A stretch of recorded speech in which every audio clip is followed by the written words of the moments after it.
isa yan sa mga ginaganahan sa kanilang paghahanda ng kanilang masarap na pananghalian. Andyan pa rin po ba kayo? Sana naman ay patuloy po tayo nagkakasama-sama. Ano po, dito pa rin sa ating programang Ganadong Lalawigan. Siyempre, batiin lang muna natin ang lahat po ng mga nagse-celebrate ng kanilang birthday today at special occasions. And of course, a special shout out kay Mr. Dennis Carrasco. Yan, happy birthday, Batch Dennis Carrasco mula pa rin sa Batch 84 ng DWC. And of course, happy watching kay Ma'am Maricel Siste Adora at kay Sir Jojo Adora dyan sa Camarillo sa Los Angeles, California, USA. At sa inyo pong lahat na ngayon ay patuloy pa rin nakatutok sa kanilang mga radio stations na pinakikinggan and of course dito po sa ating PIO Online Radio.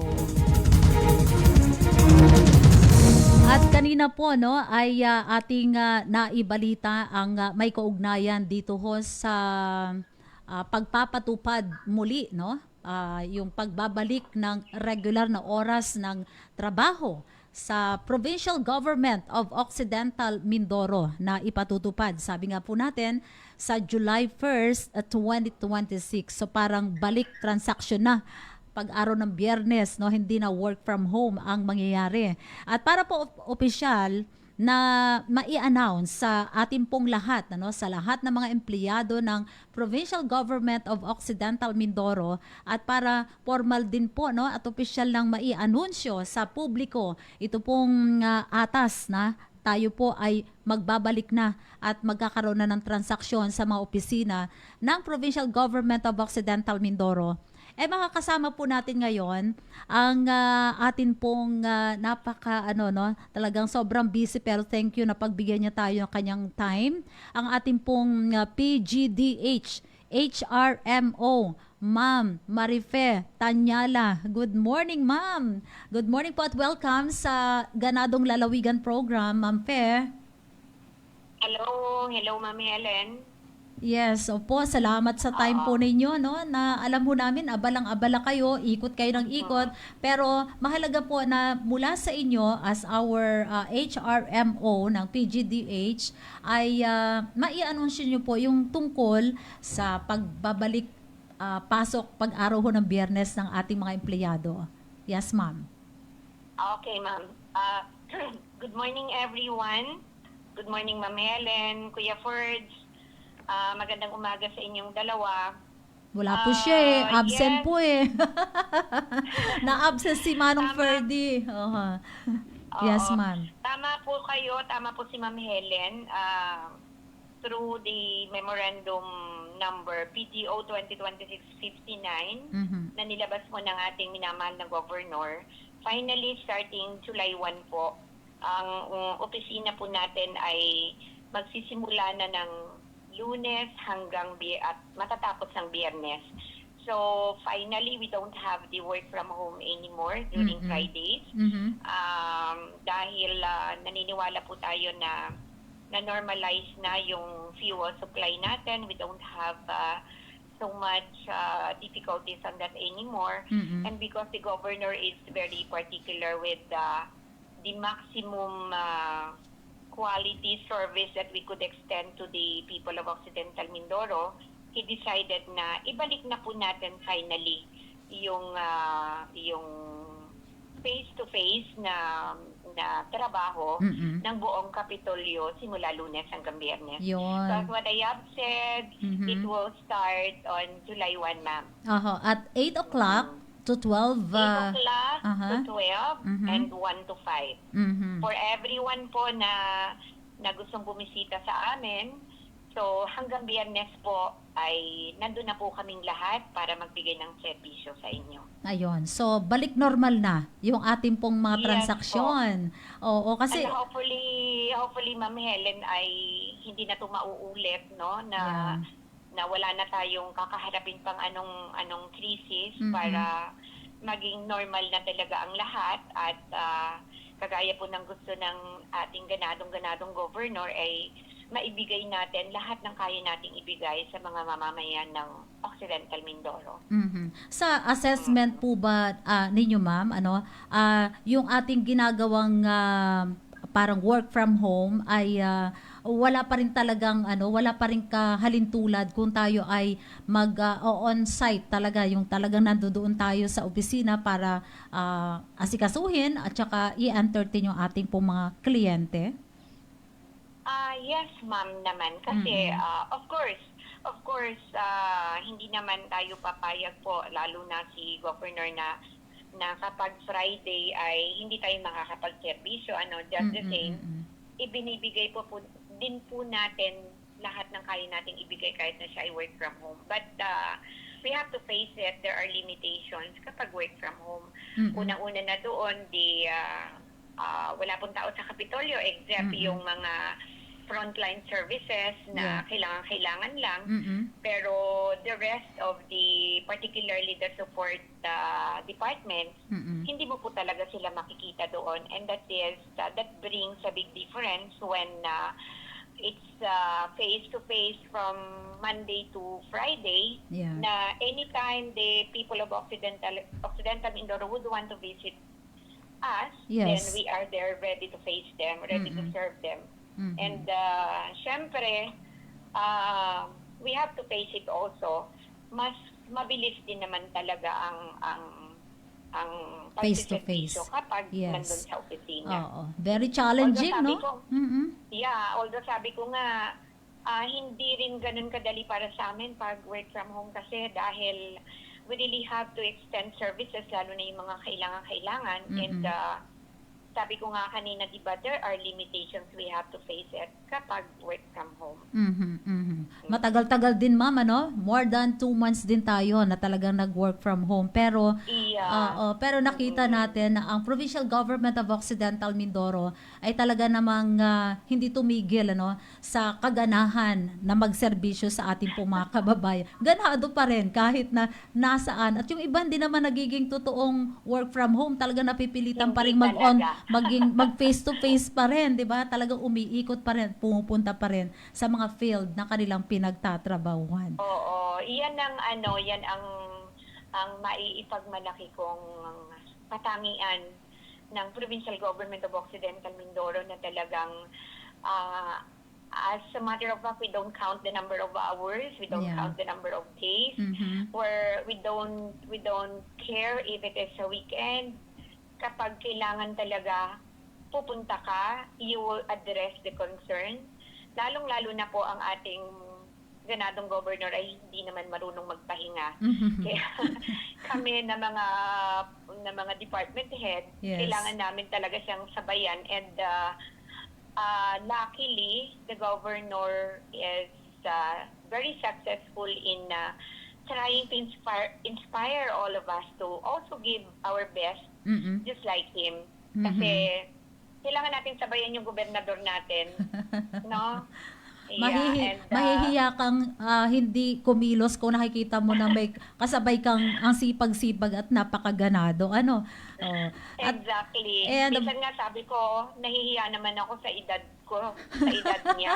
Kasi mas matanda siya sa akin, pero mukhang mas yung energy niya parang minsan di ko kayang sabayan.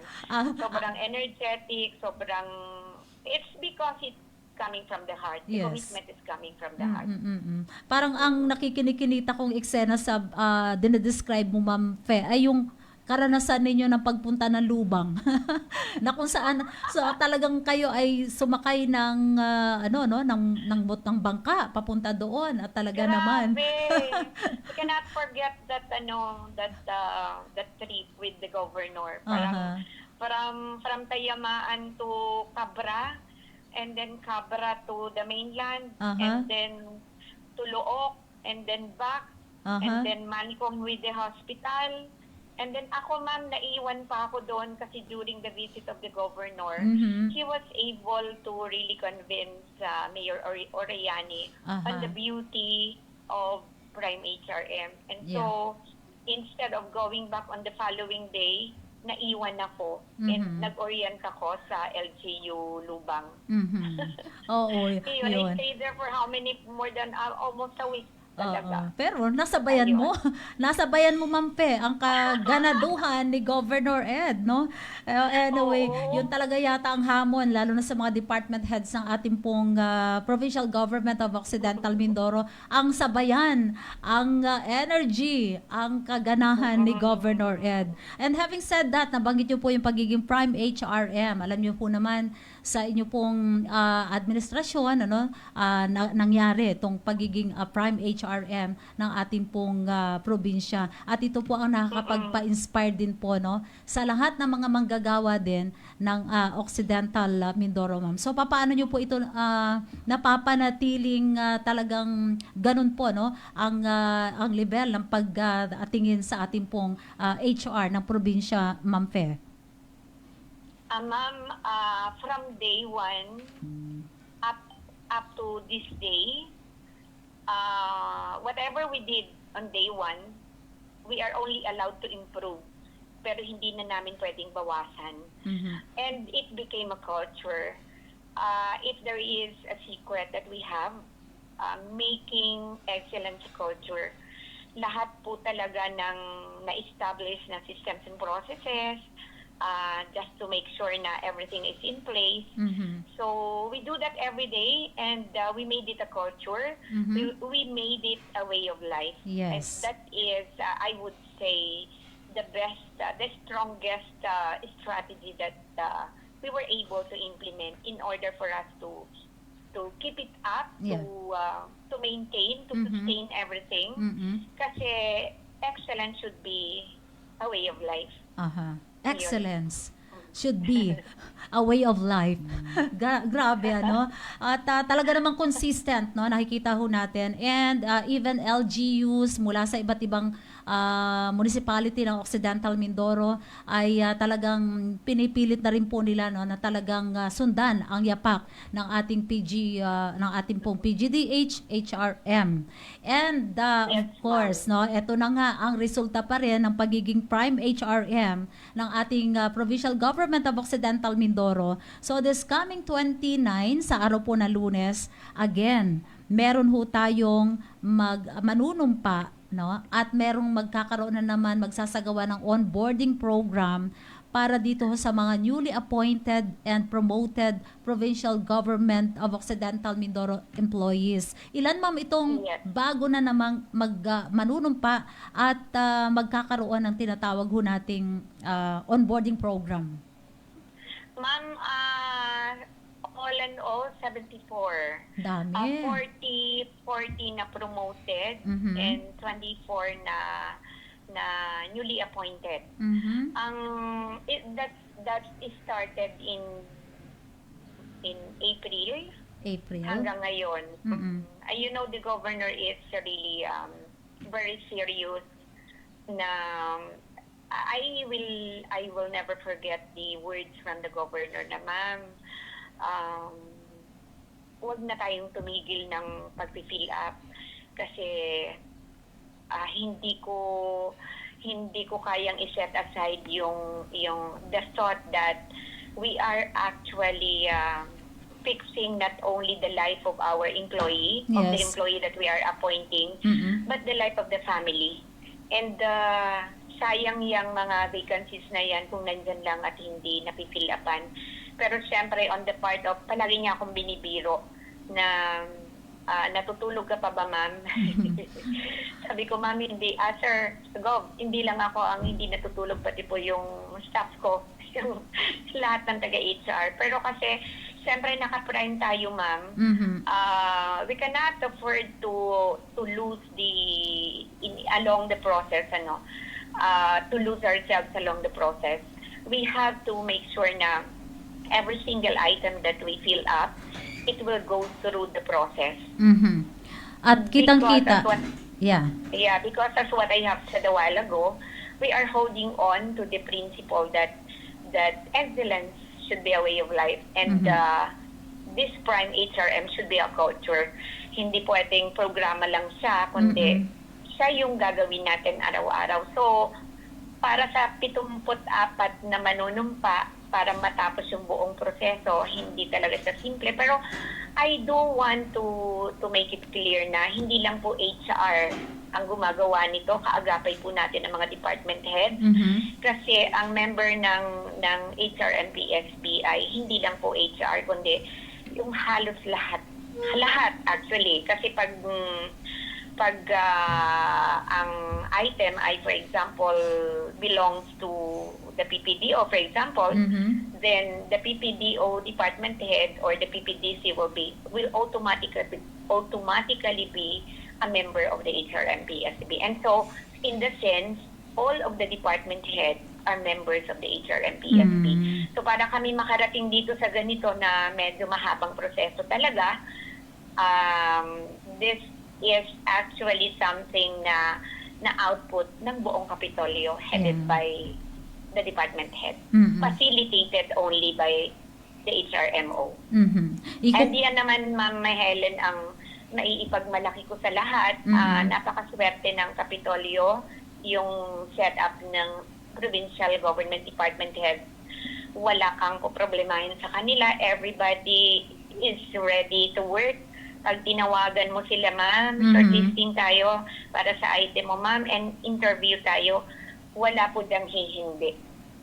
Yun. Special mention kay Engineer Subiri, siya yung pinakamaraming upo kasi siya yung representative ng governor dun sa level 2 position. Eh marami talaga yan. Siyempre meron pa rin maraming nagre-represent sa governor. Siyempre si PA, kapag salary grade 24, yung department head at assistant department head.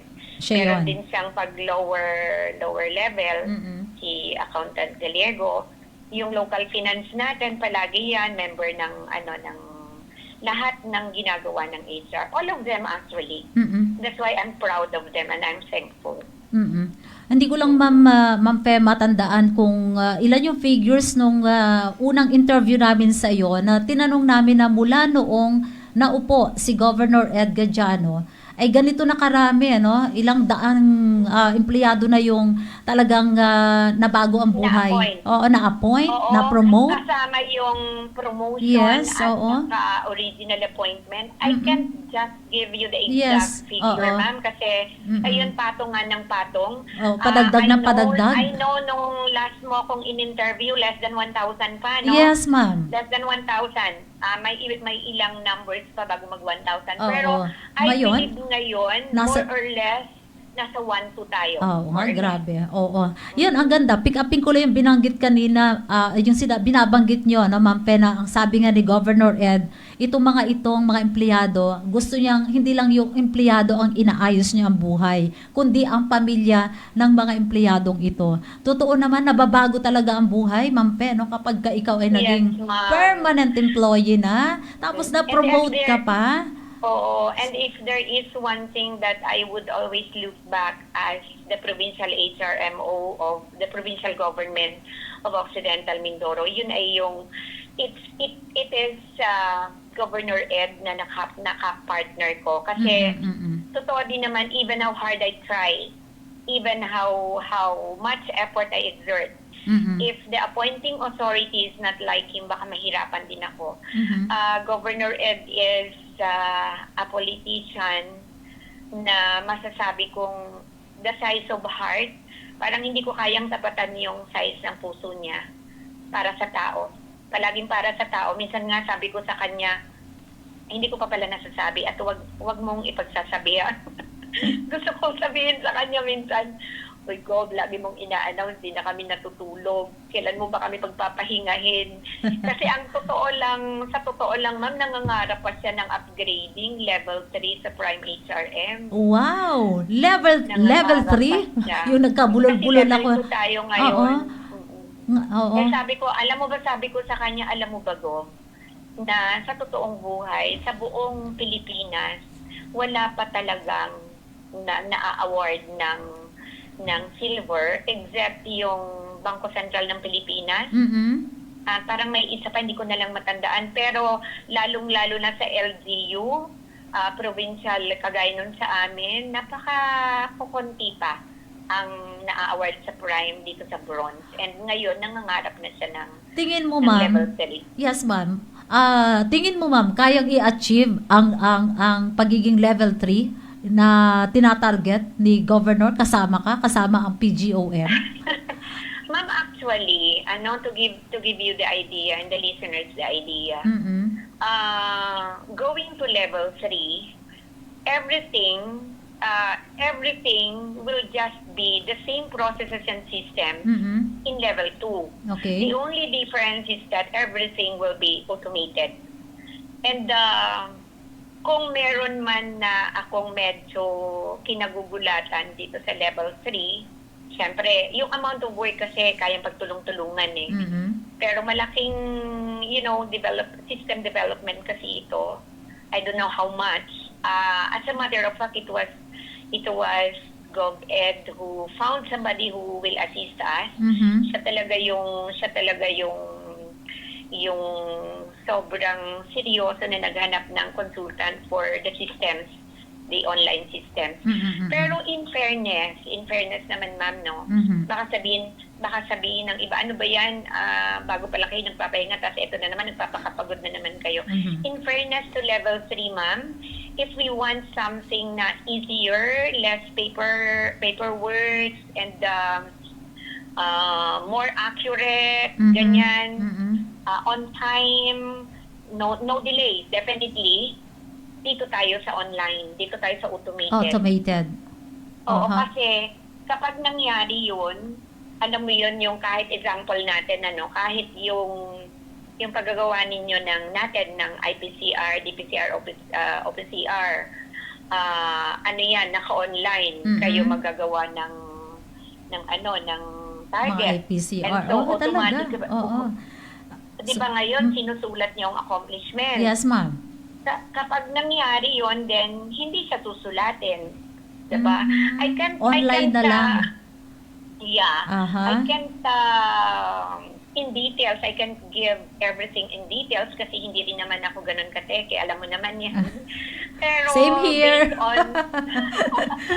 Pero based on the meetings, the series of meetings, mga 5 in a series na I had with the consultant, there, I was able to realize na, right at the start nga, parang niningiti-ngitian ko lang si Gob dun sa pangarap niya ni level 3. Gusto kong sabihin sa kanya, uy, hello, pahinga muna tayo, pagod na tayo. Pero nung ma-realize ko, this is it.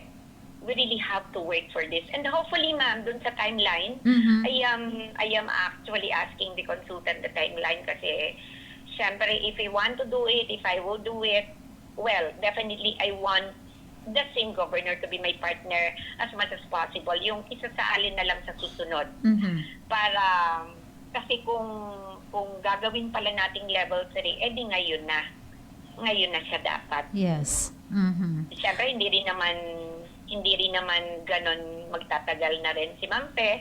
Alam mo yun. So, it should be now para mapagtulong-tulungan pa rin. It's a part of my dream now. Aha. Governor Ed was able to successfully convince me that we really have to do it. We really have to exert effort. So, Grabe, no? kahit papan. Hindi kayo tumitigil talagang mangarap ni Governor Ed, Ma'am Fe. Laging may level up, laging nagle-level up, no? Talagang laging, kailangan laging may mga pagbabago. Ganado nga. Ganado nga. Oo. Sobra. Ako nga minsan akala ko lang pala yun. I thought after getting the award, the bronze award, no? Then parang sustainability na lang tayo. Sabi ko kasi parang it's something at the back of my mind. Dreaming for level 3 is something quite impossible, parang ganun. At the start, ang tingin ko. Pero when he started pushing us and when he started establishing communication between me and the consultant, when I started discussing things with the consultant, who is also too serious about it, because he was also able to, nangarap din siya ng sobra kasi alam ng consultant na wala pa talagang level 3 sa buong Pilipinas na LGU. Talaga? So another legacy in the making. Oo, Parang grabe. nangarap din siya na na by partnering with GovEd, then he would also have his first time. Mhm. Parang Hindi masamang mangarap, Ma'am Fe, no? Hindi Hindi masamang ma'am. mangarap. Kahit Samahan natin ang dasal, ma'am. Alam mo aha. naman, Aha. lahat Pero ng bagay, we can naiintindihan. only, Yes. yeah, Na. we can only dream for it, we can only work for it to Mm-mm. our level as human beings. But we know so well that everything is up to him. Yeah. Kung bibigyan tayo ng pagkakataon ng nasa taas, Mhm. lahat yan naman, kahit yung bronze award dati, ay nilihod natin yan, ibigay natin kay Lord. Mhm. So, Mhm. this time, lahat din ay ni-offer natin sa nasa taas. Aha.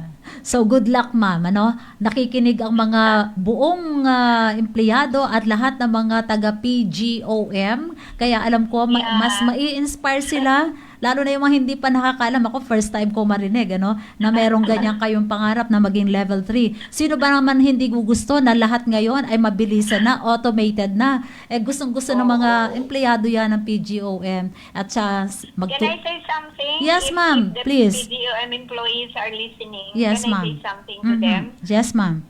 To the PDM employees, first of all, I would like to say thank you for everything. Sabi ko nga, Ma'am Helen, things will not be possible without everyone in the PGOM working for it and working together collaboratively. So and positively, no? So sa PGOM employees, salamat po sa inyo, and rest assured that everything we do, it's for you. For your own sake, for your welfare, Yeah. because we believe we're working hard for this, because we believe once we get there, the employees will be the ones to be benefited. Yes. So maraming salamat ulit. Thank you. And good morning daw po from Ma'am Jeanette Paking na nakikinig sila dito sa sub-office. At sila Hello, Ma'am EA, Janet. sila Ate. EA June Villi, ano, at ang mga kasamahan po nakikinig Ay, sila hello ngayon. po, EA. Oo, so Magandang umaga po. very inspiring po, ano, yung aming mga napakinggan sa inyo, ma'am. Ano, so siguro remind na lang din po natin yung pong 74, 40 na promoted and 24 na newly appointed PGO employees na maging on time sa araw ng Lunes. Yes, ma'am. Oo. Para tayo Kasi ay 74 Ang dami. ma'am, we have to start on time. Aha, Ma'am, pwede aha. bang may isa akong reminder para sa 74? Yes, ma'am. Please do not fail to bring a member of your family.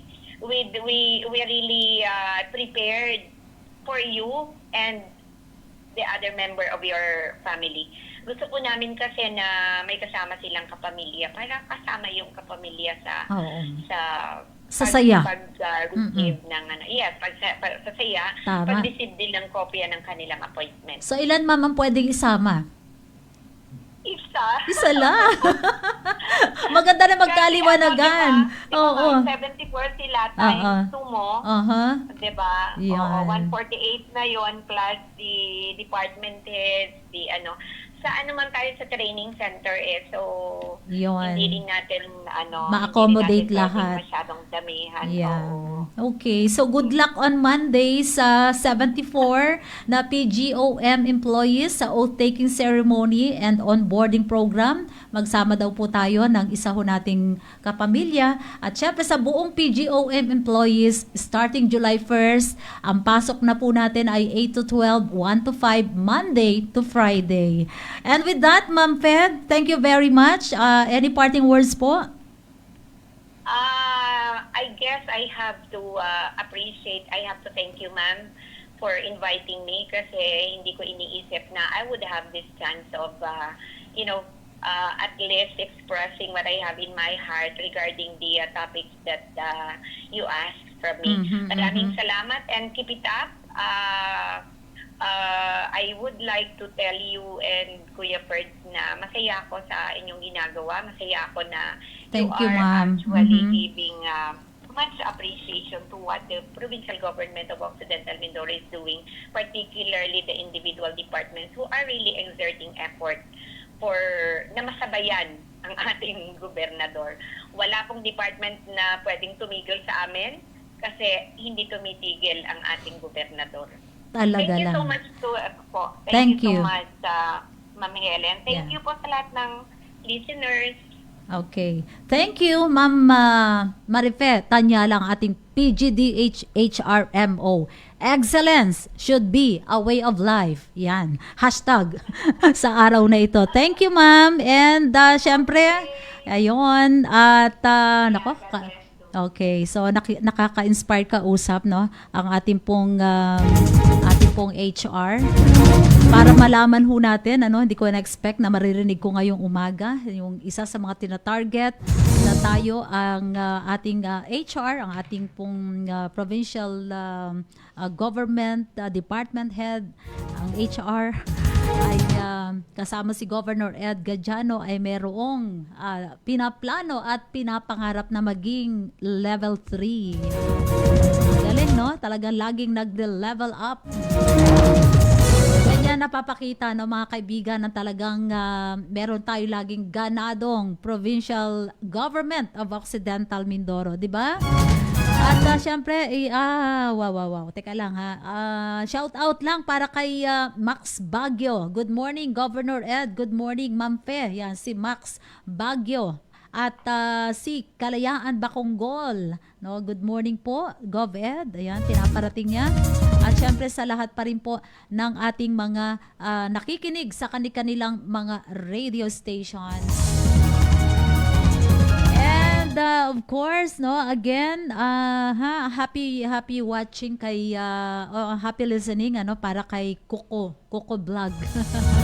Oo, siya daw ay nakikinig sa pamamagitan ng Care FM. Ayan, Kakuko Vlog. Thank you sa iyong pakikinig.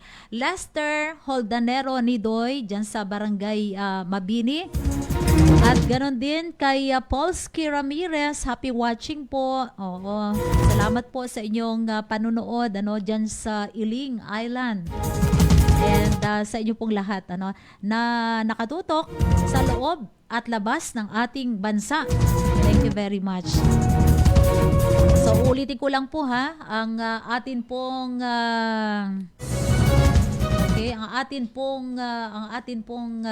Provincial Government of Occidental Mindoro mula sa July 1st ay papasok na po.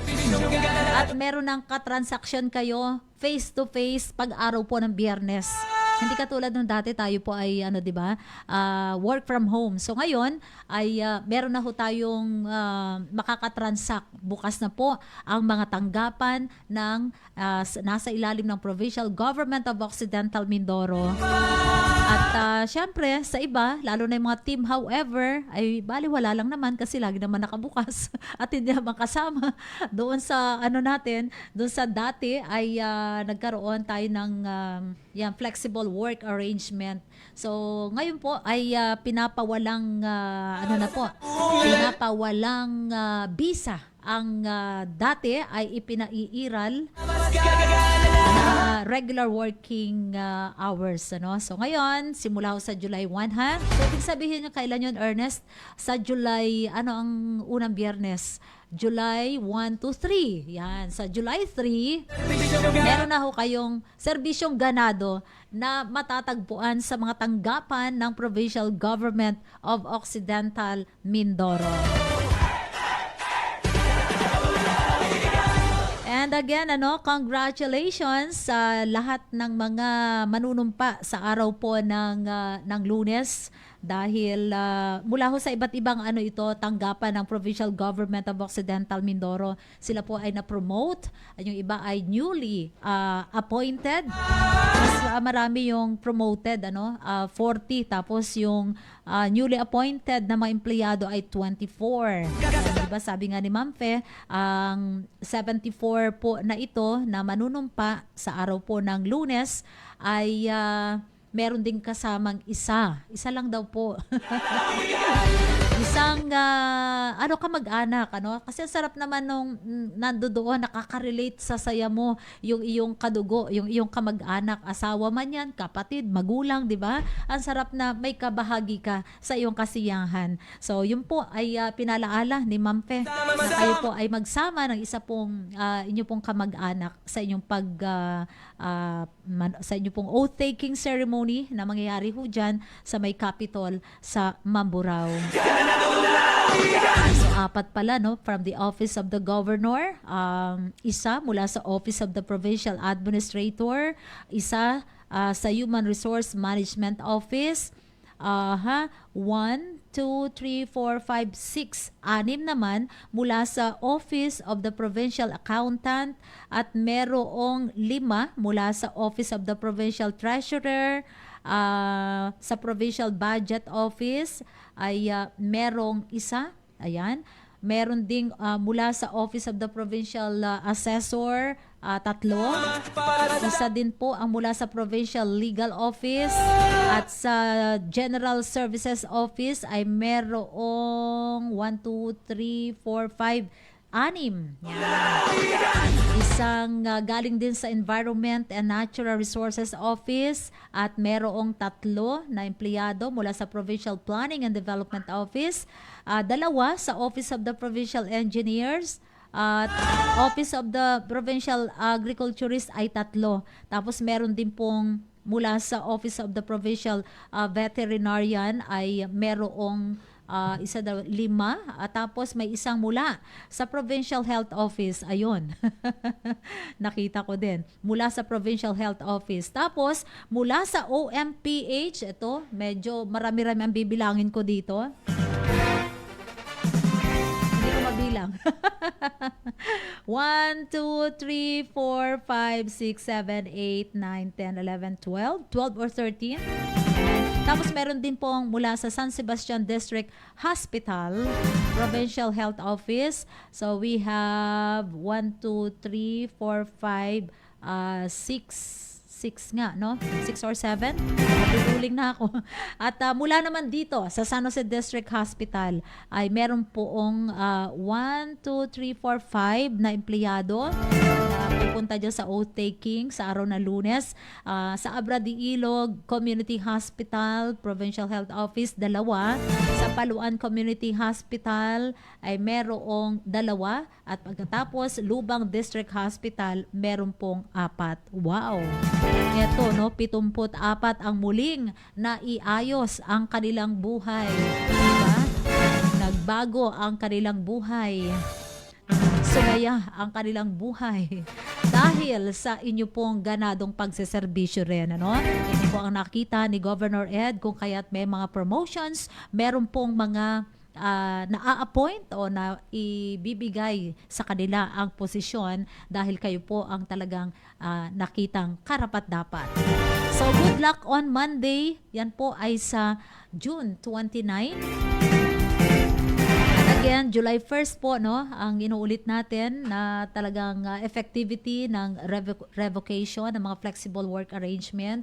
At yun, alam nyo, dito rin po, yung may nagtanong, dito rin daw ba sa LGU San Jose ay balik na rin sa araw ng Biyernes may pasok? Yes, mula ho sa HR ng LGU San Jose ang ating pong nakausap at kinumpirma niya na parang last 2 weeks ago ay talagang pumapasok na rin po at bukas na rin, may transaction na rin tuwing araw ng Biyernes sa LGU San Jose. So yun po ang sagot natin sa nagtatanong. Hello, Sir Willie Galiano, magandang tanghali po sa inyo din. Ano, ganun din kay Bing Refill Facon. Maulang Friday afternoon. Maulan na ba? Maulan na? Oh, umuulan na. Nako. So, tayo po ay magpapaalam na. Salamat po sa inyong ginawang pakikinig at sa inyong pong pagsubaybay ngayong araw po ng Biyernes. At syempre pa, ayaw ko i-shout out. Napakaganda kasi ng araw, di ba? 6/26 2026. Sa amin na lang yon. Kung bakit masyadong ano sa akin yan, no? Parang tumataginting ang 6/26 2026. Salamat salamat po sa inyong ginawang pagsubaybay, sa inyong ginawang panonood, sa inyong ginawang pakikinig sa pamamagitan ng ating mga partners, no? Radio partners. Thank you very much. Sa ngalan po ni Governor Ed Gadiano at ng lahat po ng mga department heads ng Provincial Government of Occidental Mindoro. And again, thank you again sa ating pong PGDH HRMO, Ma'am Marife Tanyala, sa kanyang pong time para tayo ay makasama dito at kayo po ay makausap at mabigyan ng mga mahalagang mga impormasyon. Siyempre, sa ngalan po ng PIO Online Radio at ng ating mga radio partners, siyempre kasama ho natin na nagpapasalamat po sa inyo ang ating PIO Head, si Sir Jed Manuel. Kasama natin dito sa ngalan pa rin ni Ferdy Data. Kasama natin dito si Ernest Romualdo at siyempre pa si FJ Obra and Robert Eugenio. Ako naman po ang inyong lingkod bayan, Helen Pilaro de Guzman. Magandang tanghali po hanggang sa araw po ng Lunes. Happy weekend! Bye! Tandaan ho natin, ito pa rin ang ganadong lalawigan, ganado na, mas gaganahan pa. Halina't sama-sama, tara na't pakinggan, balitang sigurado para sa buong lalawigan. Magandang tanghali. Kailangan kasi magpatuloy yung serbisyo ng gobyerno sa tao. Daluyan ng impormasyon, programa at proyekto ng pamahalaang panlalawigan, dito mo lang malalaman. Ganadong lalawigan, serbisyong ganado, ganado na mas gaganahan pa. Backbone ng economy natin ay agriculture at saka turismo. Boses ng Mindoreño, kasama sina Verde at Eleng, ganadong lalawigan, serbisyong ganado, ganado. Kami po ay nagpapasalamat sa inyo, si Governor Gadiano po. Serbisyong ganado, ganado na, mas gaganahan pa.